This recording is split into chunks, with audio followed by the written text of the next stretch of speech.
First, he built this ship, the Swiss expat Edis Paradies. Then he found a paradise underwater in eastern Indonesia. Edis Paradies is teeming with fish big and small, and big ones that hunt the small ones.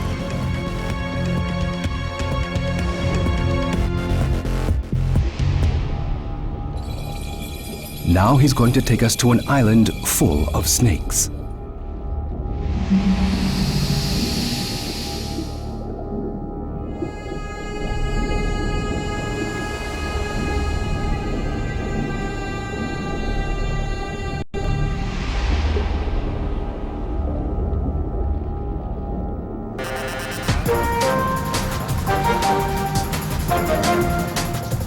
I meet Edis in Ambon, and we go diving straight away.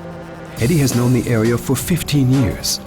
By a landing pier, where many of the fishing boats of the area berth, he wants to enter the water. Hi, I'm Edis. I'm here in the Moluccas, in Ambon, and I'm going diving down here in the piers and see what kind of critters we find. But here is full of waste. The waste doesn't matter.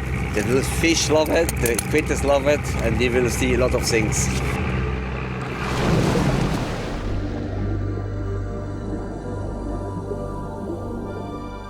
Underwater, we come across a lot of waste produced by modern civilization. Indonesia is a developing country and not exactly demure in its treatment of the environment. Everything is dumped into the sea. Underneath the pier, a large shoal of coral catfishes. They sweep across the sea bottom like a vacuum cleaner. They have poisonous stings at the dorsal and the pectoral fins to protect themselves. They have become familiar with plastic bags.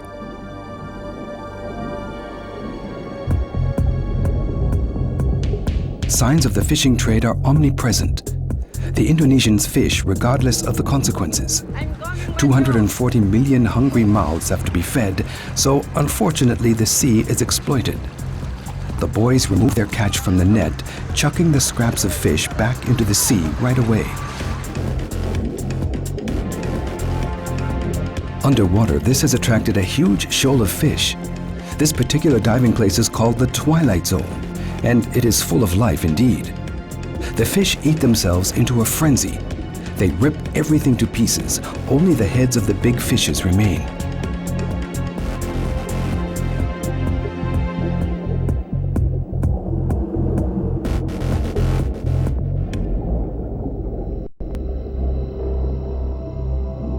As we dive deeper amidst the waste produced by civilization, we get to watch a heartwarming scene. Two ghost pipe fishes are mating. The smaller male sprays his semen into the breeding pocket of the female. That is where the fertilized eggs are carried out. Unlike the related seahorses, here it's the females that do the nurturing.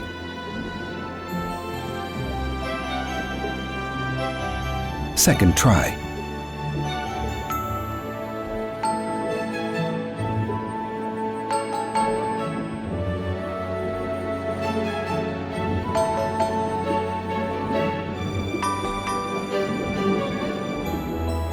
All you can say is, I love you so much.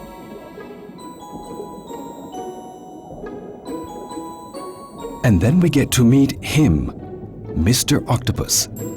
It is one of the most intelligent animals underwater. This one has chosen a coconut as its house. But it isn't so much a fixed dwelling as a mobile home of some sort.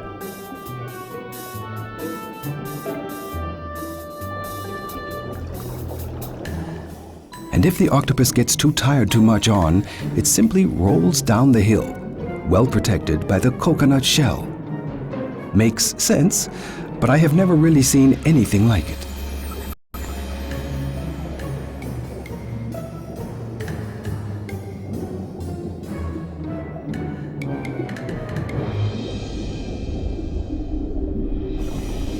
Filming such scenes is Edis' heart and soul. Whenever he gets the opportunity, he is underwater with his video camera to capture such magical moments of sea life. And that's just what we hope to do on this tour.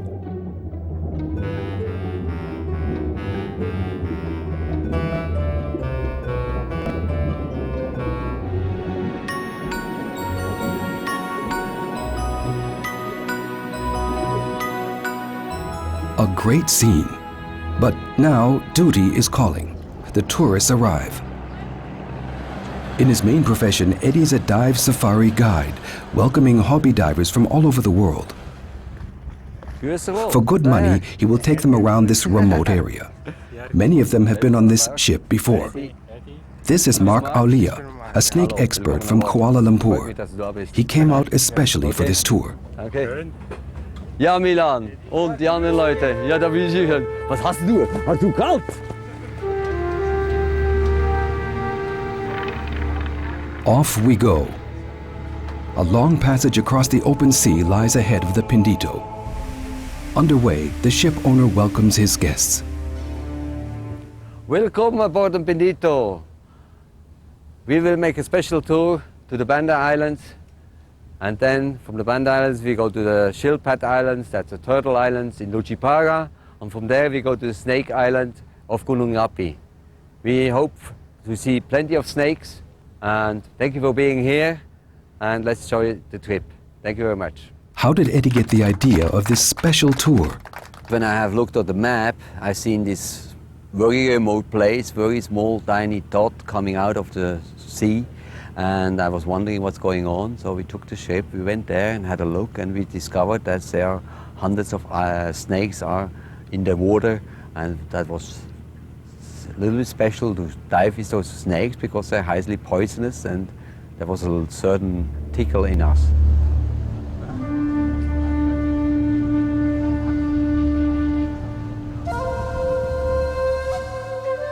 We are in far eastern Indonesia. The tour will first take us from Ambon to the Banda Islands.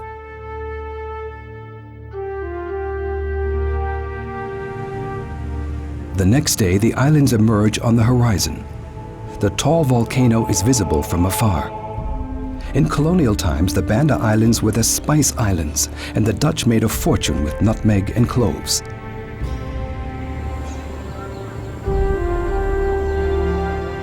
Arrival at the port of Bandanera, a quaint little town. A few years ago, bloody clashes between Christians and Muslims took place here, but now it's peaceful again.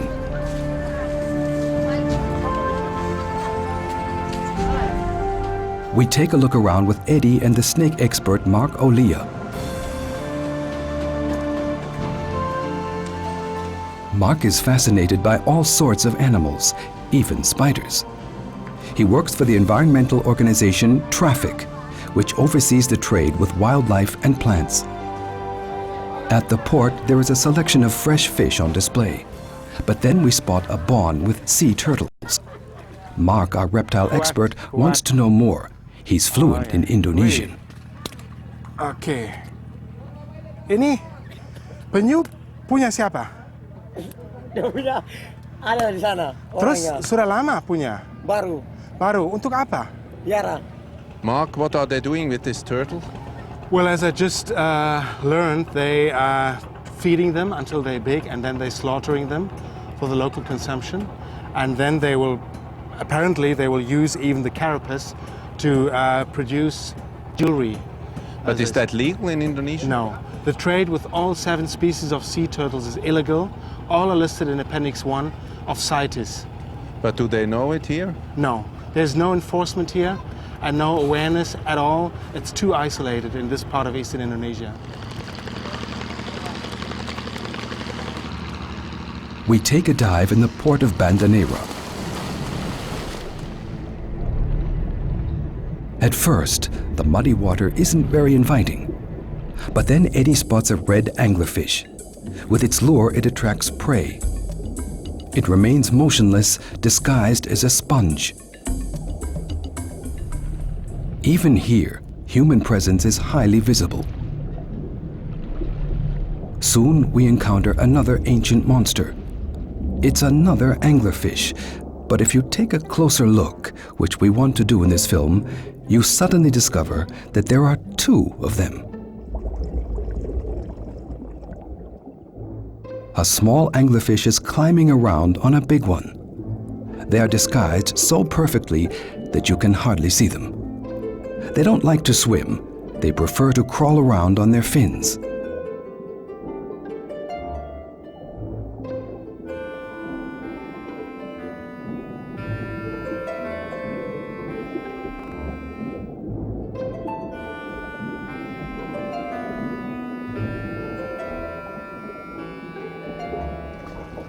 The small one can even walk right around in front of the big one's mouth without getting eaten. Other fish should not try that. The hairy anglerfishes next to them demonstrate what would happen. They snap so quickly, you can hardly see it. So here it is again.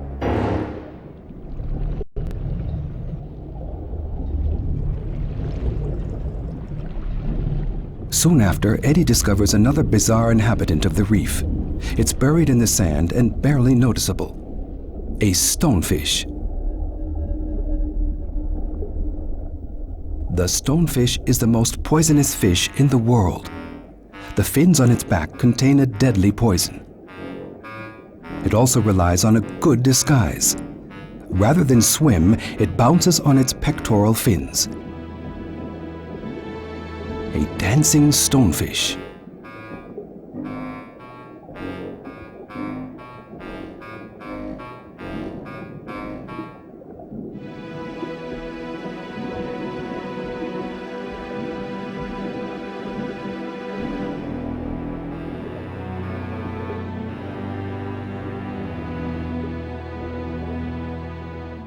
At the end of the dive, we get to see a fish like from a fairy tale, the mandarin fish.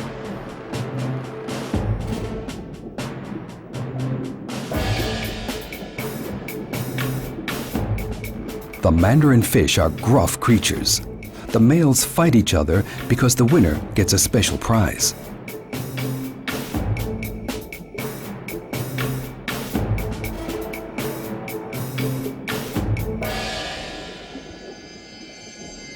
The victorious males get to mate with the smaller females. But today it isn't working well. Apparently the females have a headache.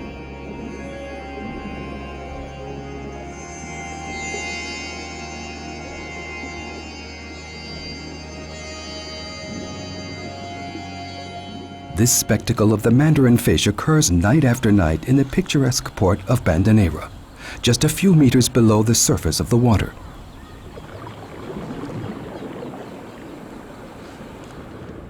The film material is transferred to Eddie's computer immediately. By now his archive is bursting at the seams.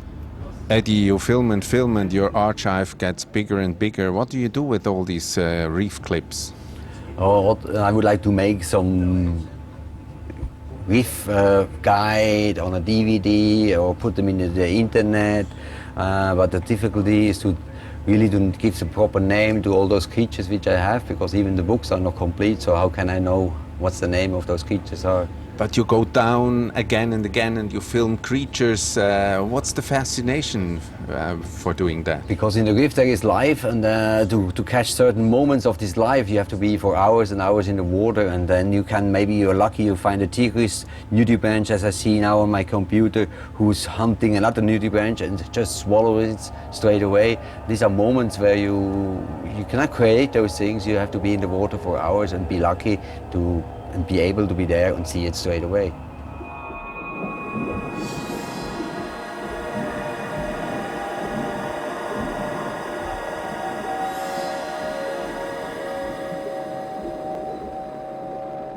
Afterwards, the Tigris nudibranch met with another Tigris nudibranch.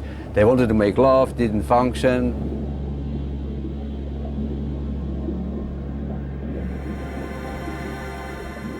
Then they wanted to eat each other, it didn't function, so it was a quite fun situation there.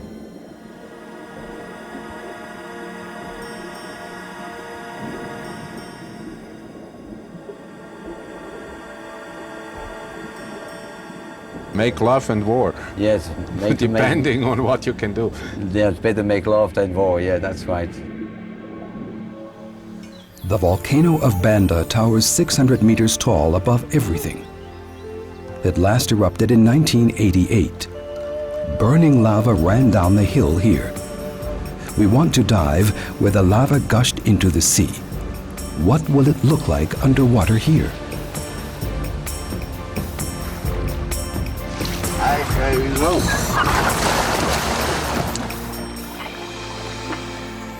Our surprise is perfect. Instead of a black desert, we find a fantastic coral garden. Gigantic table corals are everywhere.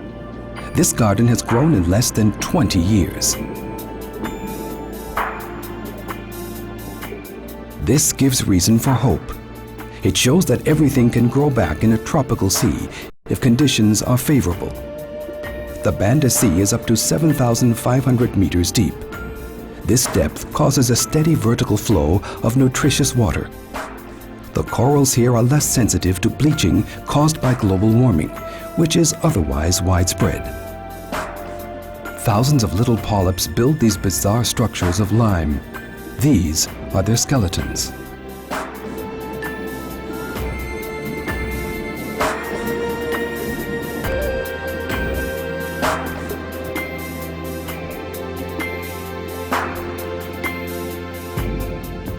In all this time, only one single tree has grown on the lava on land.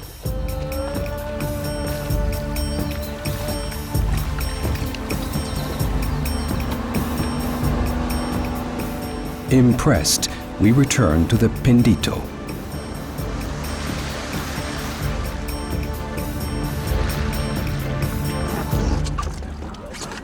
Okay.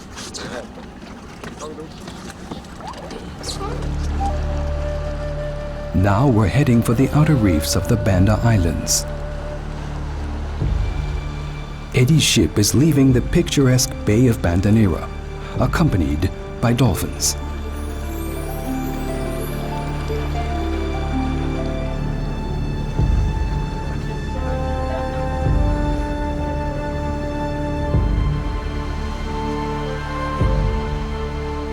Here too, enchanting scenery awaits us.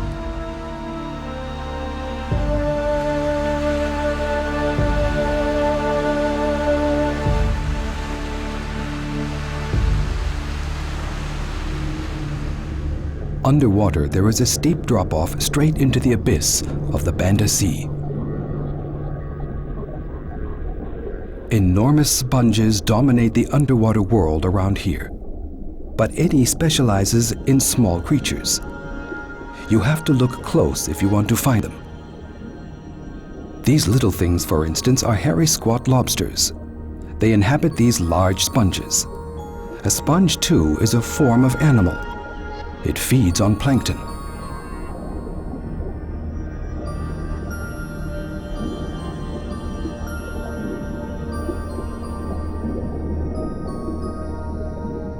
A yellow feather star, a species related to the starfish, is enthroned on another sponge. Hidden within, there are even smaller creatures, such as these shrimps. They are of the same color as their host, so they are difficult to spot.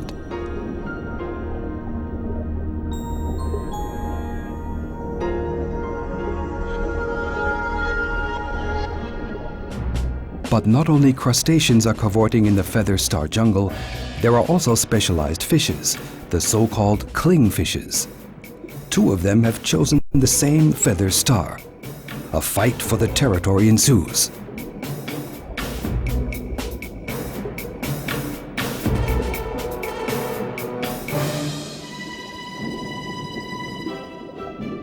On another feather star, Eddi discovers an even stranger inhabitant of the reef. A spider crab who sticks polyps with poisonous tentacles to its carapace. We are here in the most biodiverse coral reefs of this planet, and they hold many surprises.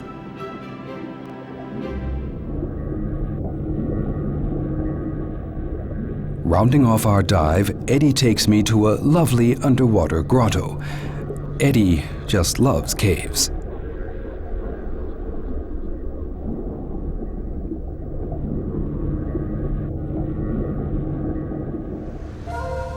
In the evening, the ship sets sail. Our stay on the Banda Islands is over.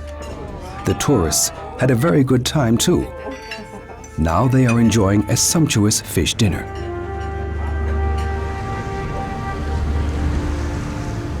Our tour continues from the Banda Islands to the Lucipara Islands. Lucipara is our islands. They look like, on top, they look like Maldives Islands, beautiful tropical islands. And they have a fringing reef, and then it goes just sheer down to a couple of 100 meters, vertical walls all around them, with lots of beautiful soft corals, hanging gardens, and lots of fish.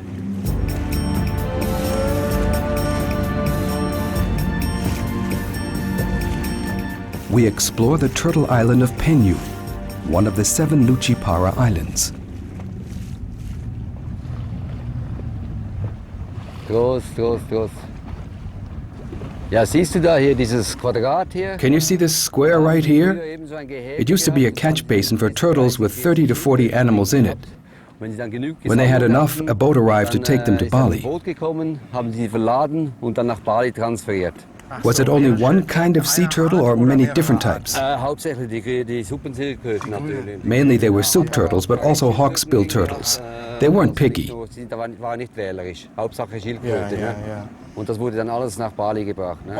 When was the catch basin removed? It was still here 3 years ago. Now it's gone, probably because there are no more turtles to catch. Steigen wir raus. Touchdown.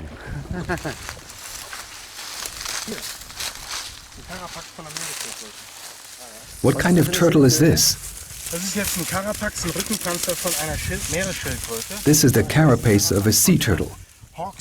It's a hawksbill. Ja, Eretmocheles imbricata.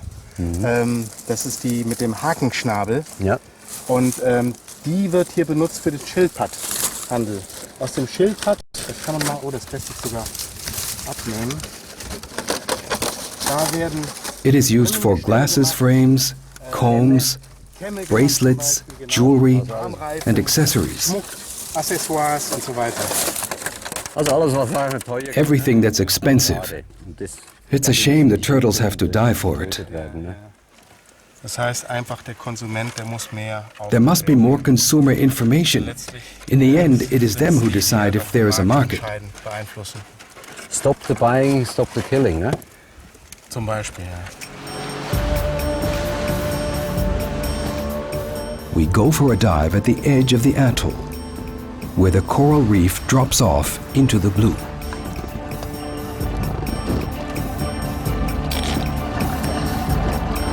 So here you go. We plunge into a fantastic underwater world with large barrel sponges.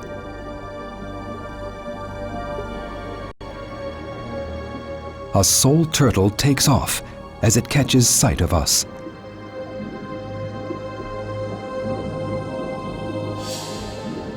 Wonderful caves full of life in this steep wall. Eddie is always looking for small animals. Here you find them, for example, on soft corals.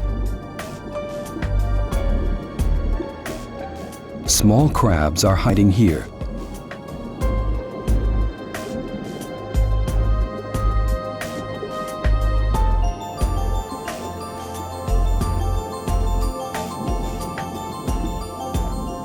On another soft coral, Eddie is filming a little goby. Another highlight on a coral fan, a pygmy seahorse. The white bumps on its body are imitations of closed coral polyps.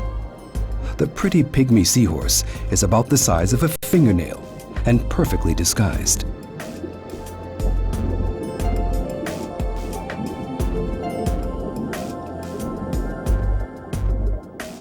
On a coral fan with closed polyps, another surprise.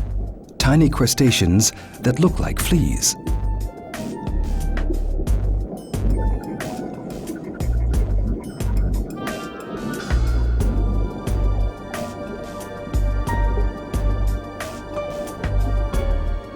Even in this magic scenery, humans have left their traces. Fishing nets caught in the reef. They got entangled and were then cut off. The nylon knitting will remain in the reef for decades, to the disadvantage of nature. On the surface, the weather has changed.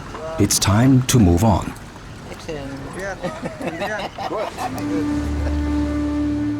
Leaving the Lucipara Islands behind, we take course for the destination of our tour, the Snake Island of Gunung Api. The trip takes all night. While the crew is awake, the tourists are fast asleep. What awaits us at Gunung Api? In the morning, the Pinditu lies before the mysterious Snake Island. Eddie is briefing the divers. Diving with snakes, I wanted to talk with you about that. In general, just stay calm. Just stay calm, don't move. Just let them move through your arms, through your head and everything. When you shoot a video, you see it and you realize you have a snake come through here. Just stay where you are, don't move, be relaxed. That's the only thing what I can tell you about diving with snakes. Brian, how do you feel going diving with snakes? Oh, I love it. I'm an avid snake fan from the States. I've caught every poisonous snake in the States except for the coral snake. I don't actually like snakes very much, but I'm curious what it'll be like seeing them in the water. The few sea snakes I've seen so far were fascinating. I've been diving with a lot of dangerous sharks, but I must say that snakes are more scary to me than sharks are, so I'm looking forward to it. I admire them. I want to see their elegant moves underwater.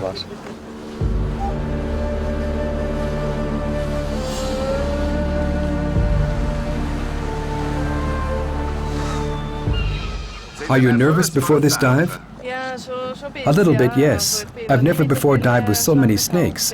I'm a little scared. But as Eddie said, just keep calm and see what happens. How are you? Not bad, I have to say. I'm not scared. Normally they don't bite. Keep calm. Okay. 1, 2, 3, go.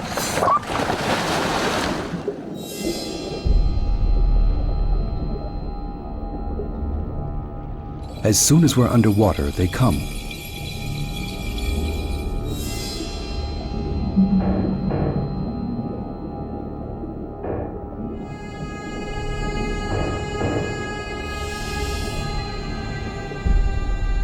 They are curious.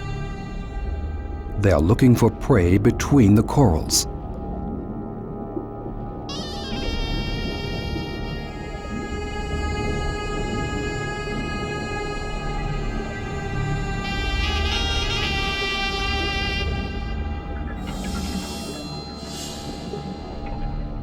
These are amphibian snakes.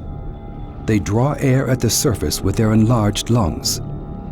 Then they can stay underwater for up to 2 hours, depending on how much they move around. Additionally, they can get oxygen through their skin. The snakes take us divers for big fishes and are quite trusting. They typically hunt small fish and eels, so they don't need much of their strong poison.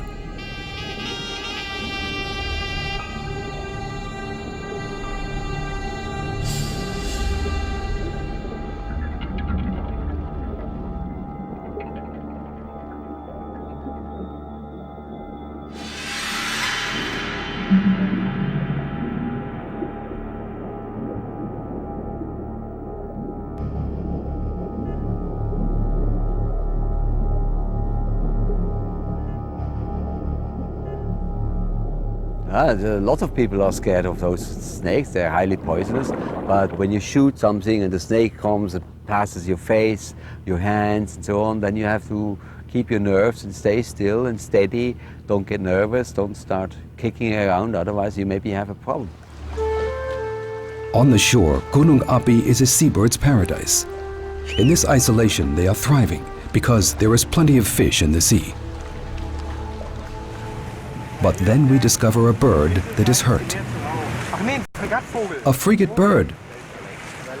Oh dear, it's barely alive. I think it has a broken wing. It's a young animal. Possibly it has fallen from its nest.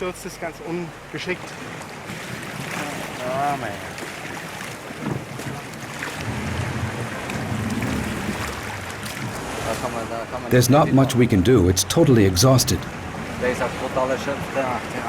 Poor thing. We could take it aboard and remove the burrs from its coat. It has fallen and rolled through the bushes and has dragged all this with it.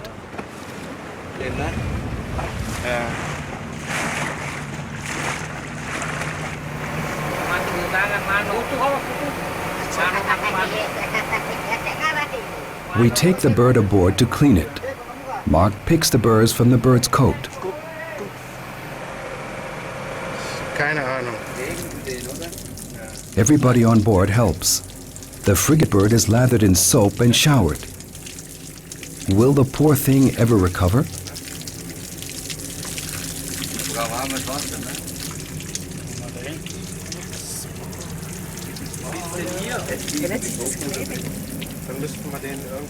We have to fix its foot somewhere.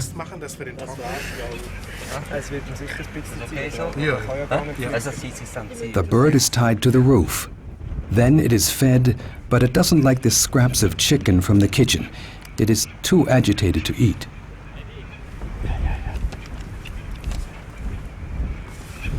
Ja, mal gucken, ob ich glaube nicht, dass das...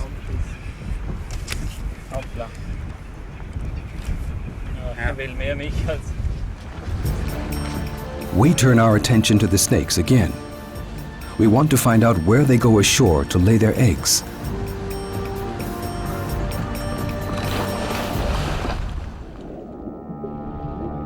There must be caves in the shallow water where they hide.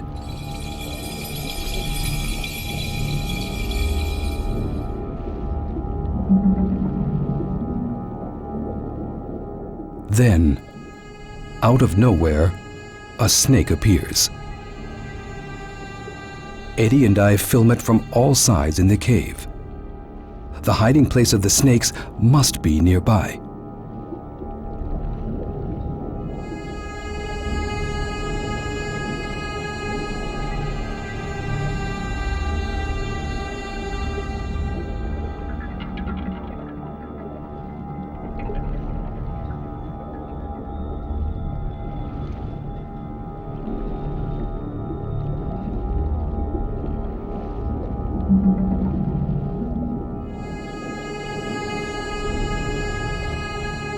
Free diving, our snake expert Mark is hunting snakes.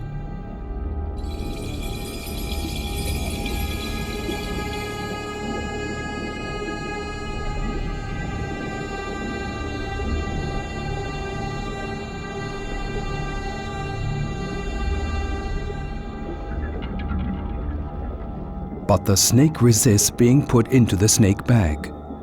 Mark has to be careful, because a bite can be deadly.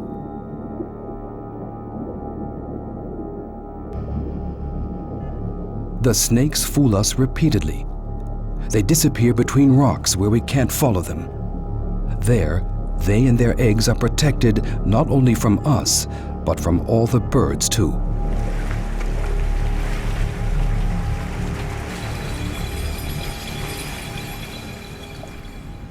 On board, Mark tries to feed the bird again. This time, he's force-feeding it. Only if the young frigate bird eats and drinks has it a chance to recover. Okay, say ada.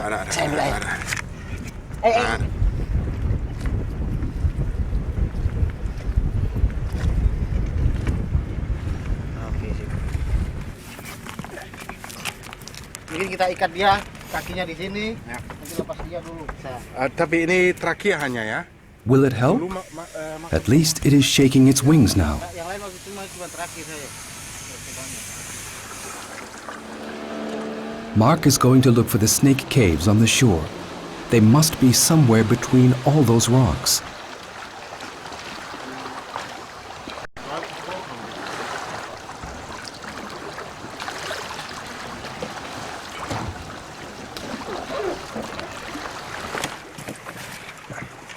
So, schauen wir mal. His search is successful. Oh ja. In a small water hole, there are snakes. Kommt jetzt hoch, ja. Kommt Luft holen.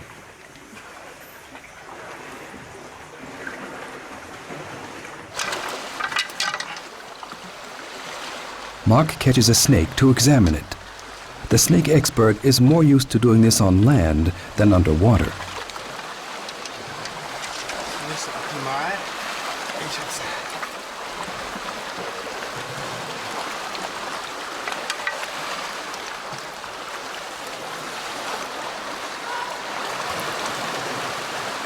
Wir haben eine weibliche This is a female sea crate.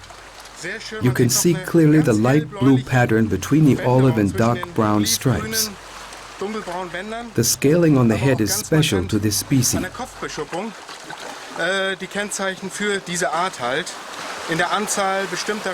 They have found a refuge here in this underwater cave where they can skin, mate, and digest in safety. Aren't you scared to grab into the hole? Nah, I just have to make sure to keep the overview, that I always know where the head is, because I don't know how many snakes are in there. At the moment I've only seen one, and I was able to catch it. Have you ever been bitten? No, thank God I haven't. Touch wood. This is a female egg-laying sea snake, which is dependent to go from land. It still has these big, broad ventrals, belly shields, which enables the snake to crawl across a surface. Now I'm going to just try and demonstrate the small fangs of this species. They're very short fanged, these species, as all cobras and mambas have. Well, you probably won't be able to see it, but there's something like a tissue now. Inside these, the fangs are inserted. You almost can't see. There's one, very small one. It's a very small one. Yeah. But one bite is enough with this poison. The sea snake is set free, and we wait for sunset.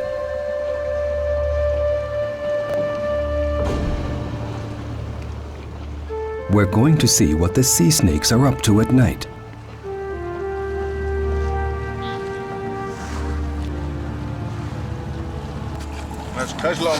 Don't you have a snake behind you?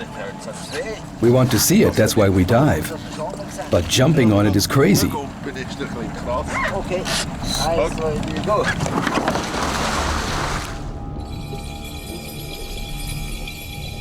Underwater at night, the active snakes seem a lot eerier than by day. But they're still not aggressive. They're meandering through the reef, looking for small fishes and eels hiding in the holes.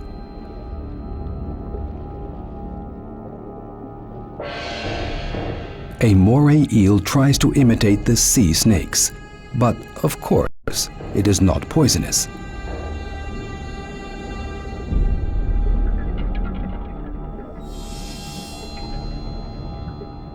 Another snake is resting on the reef.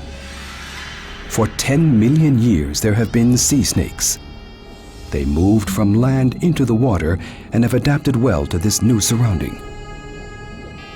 A special gland on the head excretes the excess salt they ingest with the seawater.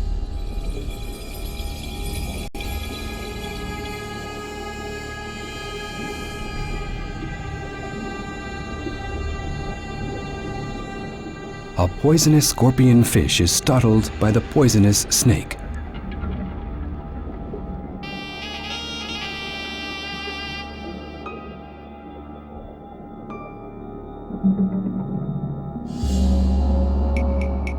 At night, crustaceans are peeping out from their holes everywhere.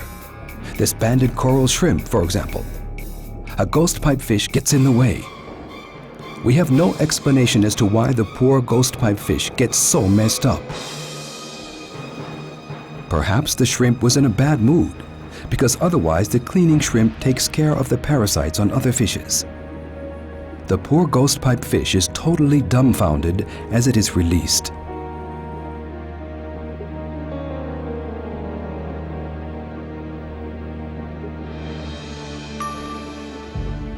Then we get the chance of seeing something extraordinary. This pink shape looks like an egg clutch, but it is a pyrosoma, a colony of salps. During the day, this creature lives 1,000 meters under the water surface. It only rises by night to eat plankton. I have never seen anything like it. The deep Banda Sea holds many surprises.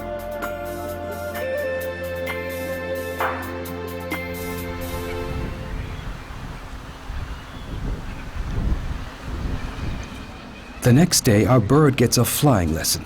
But can it fly at all?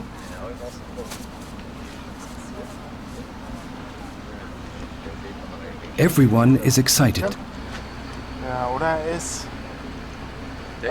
It fell from its nest before it learned to fly. Bring it ashore or wait until tomorrow?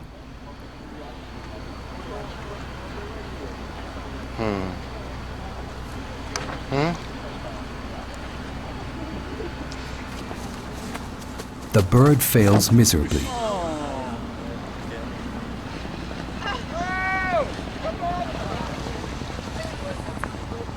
A fisher boat passes.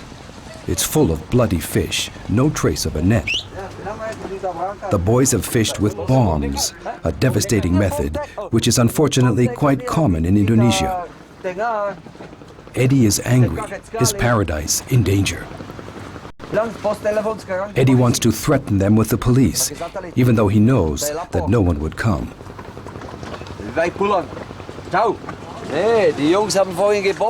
The boys have been bombing right there. What does Eddie think of fishermen throwing bombs? Oh, it makes me very angry, and I would like to shoot those guys down, but I cannot do anything because my hands are tied. I'm here a foreigner, I'm a stranger. I would love to do something, but I cannot do much. After a bomb has exploded, fishes with burst air bladders float in the reef. It's a sad sight. But the bomb also kills all the small creatures around. Nevertheless, Eddie decides to confront the fishermen, so at least they will go away and not throw any more bombs when we are underwater.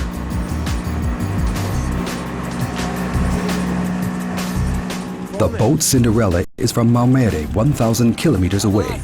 It has come here all the way to illegally bomb fish in the remote area of Gunung Api. The deck is covered with fish. In the short run, the poor fishermen will profit. In the long run, however, they bite the hand that feeds them with their devastating method.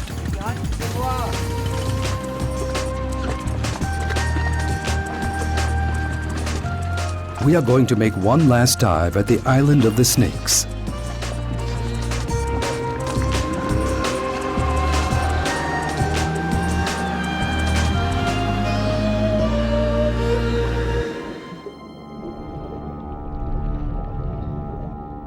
Underwater, we encounter a female snake lingering lazily in the reef.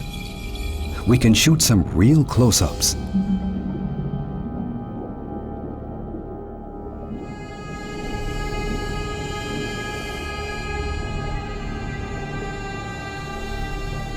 You can recognize the sea kraits by their flat tail.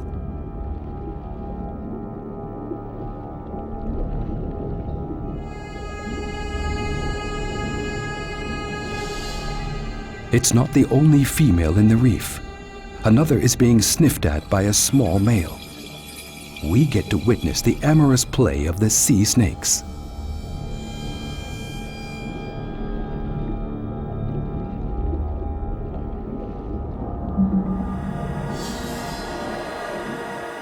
The smaller male has wrapped itself around the female.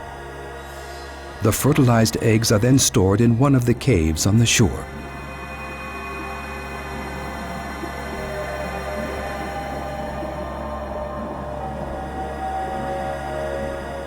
Suddenly, there are more and more snakes. We are in snake paradise after all. We don't know why there are so many sea snakes in this area. Probably it's because it is such a remote spot and they are not being hunted here.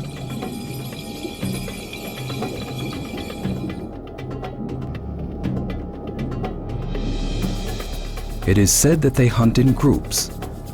Will they now? Who knows? Anyway, they follow the divers, a highly extraordinary sight.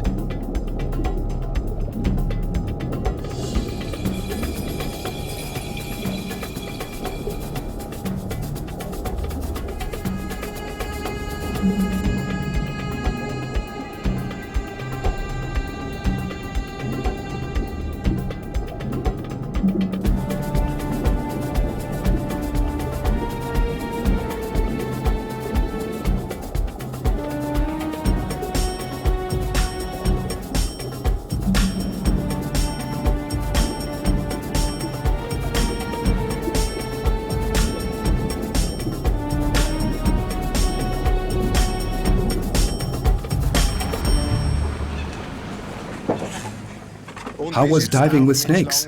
Great! Are you still scared? No, not anymore. Normally I don't like snakes, but underwater it isn't half as bad. How was it diving with snakes? Now I'm not scared anymore.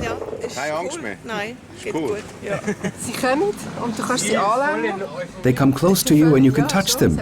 It's riveting. Thick ones, thin ones, everything.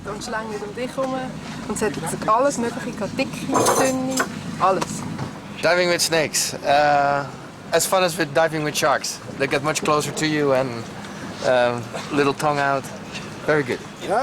It was extremely interesting. We got very close. We could touch them. It was a good experience.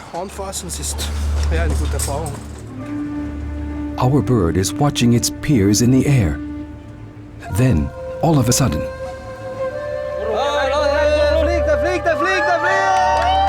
it flies.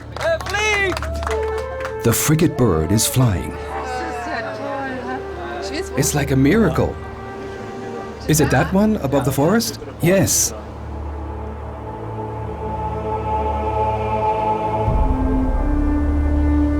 And with this little miracle, our tour to the Snake Island comes to an end. An adventure that has opened our eyes to a fantastic underwater world. Edis Paradies.